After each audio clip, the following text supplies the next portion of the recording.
สังกีเนาะคุณวิไลเนาะเฮ็ดไปใจมากเฮ็ดแม่นบ่เท้าอ้าวเขาเว้าหมู่บางคนก็ทำเท้าแบบนี้ก็คือขึ้นมานั่งไหลอยู่คือขึ้นมาเว้าทักทายสบายดีอยู่ใจใจใจมากเนาะใจมากแล้วก็เฮ็ดตามโพใจเลขร้อง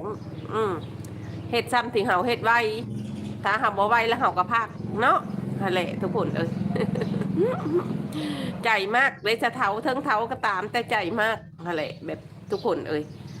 คนที่คนเฮานะเลิงคันว่าที่ว่าบ่มักก็เฮ็ดบ่ได้มันบอกคันใจเฮาบ่เอาให้ก็เฮ็ดบ่ได้ซึ่งทั้งที่ฟื้นกะมันสิมีบ้านใดบ้านหนึ่งมันสิมีผิวรุดนะทุกคนอันนี้ก็เฮ็ดไปเลยๆตามใจมากบ่มากเฮ็ดไปเลยๆซ้ำที่เฮาไว้ถ้าเฮาบ่ไว้เฮาหยุดพักพักเมื่อยแล้วไปต่อดีเมื่อยแล้วไปต่อเนาะทุกคนเนาะไปเลยเพิ่นยังเว้าชายยามโลกก็คือคนขายโอ่ง